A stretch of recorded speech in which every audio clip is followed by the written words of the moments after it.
Sebagian Anda harus kecewa ketika negeri sosialis komunis seperti Vietnam, China, Korea Utara, Laos, melaporkan angka statistik COVID-19 lebih rendah dibandingkan negara yang menganut demokrasi bebas. Anda pasti tidak percaya. Kemudian ketidakpercayaan itu melahirkan satire di media sosial, dan berkembang menjadi hoaks. Apakah rakyat di negara komunis itu tidak menyadari bahwa data mereka jadi bahan ketawaan dunia luar?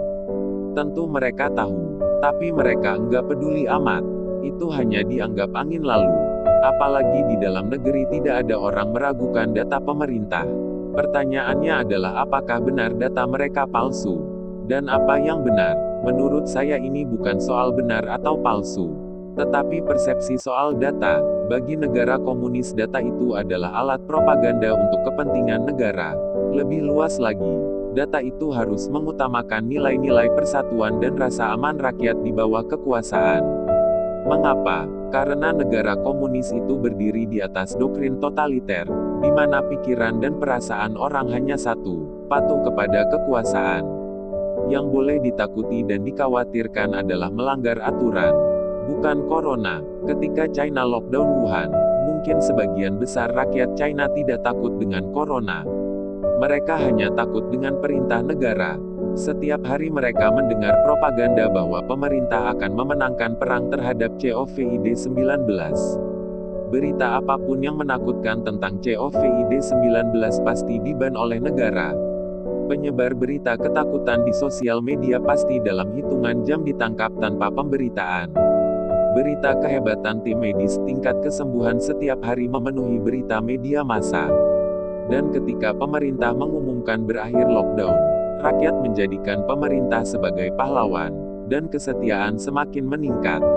Memangnya, rezim komunis menciptakan rasa takut kepada rakyat, yang pada waktu bersamaan mereka gunakan rasa takut itu untuk alat persatuan.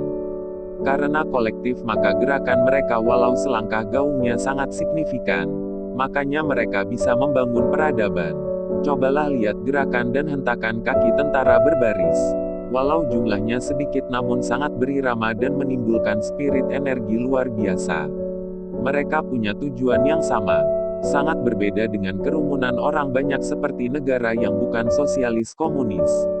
Walau bergerak serentak namun energinya tidak ada. Mengapa? Karena mereka walau banyak punya persepsi berbeda-beda dengan tujuan juga berbeda. Mereka hanya buih di atas samudera, rentan sekali dihancurkan oleh teroris media massa, walau hanya hoaks kelas kadrun.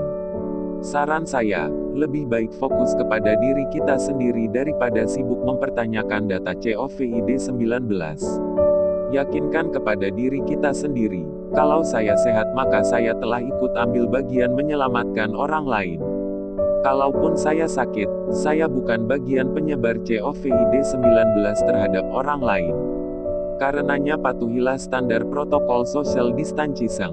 Dan semoga bulan Juli kita sudah bisa beraktivitas secara normal. Semoga.